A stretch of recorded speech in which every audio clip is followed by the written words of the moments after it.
Hi everyone, I'm here to talk about ArtResin's epoxy resin. It's basically a high gloss clear coat that dries to a clear glass like finish.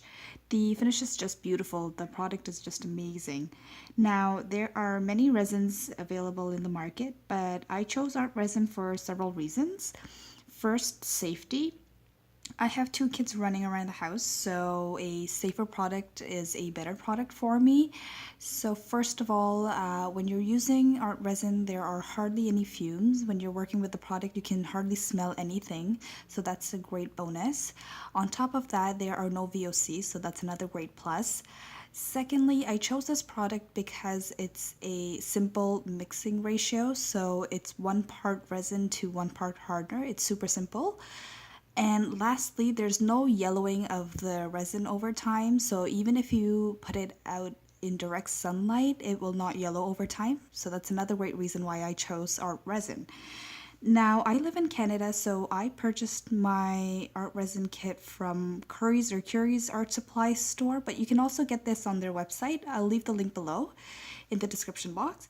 And the starter kit that you see in front, I purchased this for about 59 Canadian, but you can get this, I think, 49 in the States.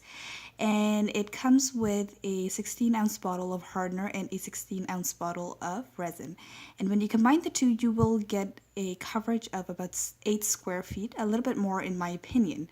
I also purchased a mini kit, and in the mini kit, you will get a coverage of about 2 square feet. So, in terms of, oh, and the mini kit retails for about $25 in both countries. So, the way you use this product is basically it's super simple. You combine the resin and the hardener, and you just pour it onto whatever your project is. It could either be a canvas or anything else, and just let it dry for about minimum of 8 hours or a little bit more, and it will cure fully in about 72 hours. So, in terms of the finishes, there are a variety of things that you can do. You can either get a smooth, high gloss finish, like I've done with one of my projects. I'll show you that in a little bit. Or you can get a textured finish, which I've done with another project of mine. You can also get a matte finish, as well as you can dye the resin. So, there are a whole lot of things that you can do with the resin. You just have to put your mind to it. It's pretty much limitless. Now, I wanted to make this video to give some tips to those who are starting new in resin, because I am new using the resin, and I would like to give some tips to those who are starting out. My very first tip to getting a perfect finish is making sure the ratio of the hardener and resin is correct. So what I mean is you should use either a scale or a measuring cup or some sort of measuring device to make sure that you get the correct 1-to-1 ratio. It's very easy to get the ratio incorrect because this is a clear fluid, and it's best not to eyeball it.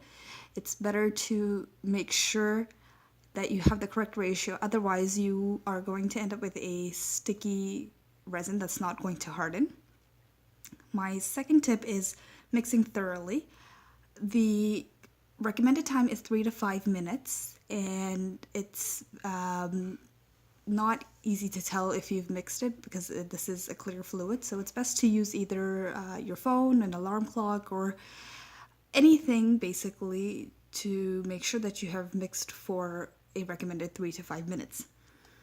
Third tip is to work under natural light. So I did my resin in my basement under white light, so there were some spots that I missed. So for me, the best place to work is under natural light, where you can see all the little details, or under a lamp where you can see all the details. My fourth tip is to use some sort of backing or support, especially if you're working on a large canvas, or even if you're working on a smaller canvas. You might get some pooling if you don't have any support in the middle or at the back. And when you get pooling in one area, that's most likely going to result in other areas not being covered.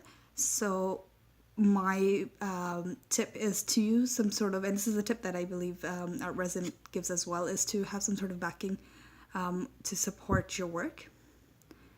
And my last tip is making sure you are aware of your working time based on the temperature. So what I mean is when you're working in warmer temperatures, your play time after you pour the resin is shorter versus your play time in cooler weather. So in warmer weather, you have your resin starts to harden quicker versus cooler temperatures. So be aware of the time frame.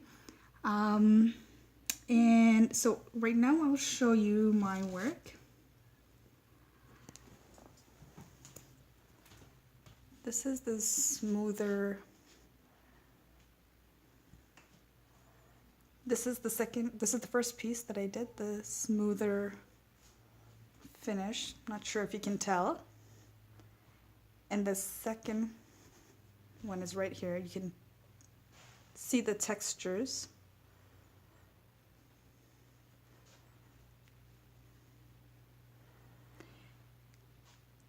Okay. If you guys have any questions, you can leave them down below and I'll try to answer them. And you can also visit ArtResin's YouTube channel. They have a lot of great videos, and you can go on their website. They have an extensive FAQ. You can get your questions answered there, and you can also email them. They're very supportive. They're very nice. Yeah, I hope this was a helpful video.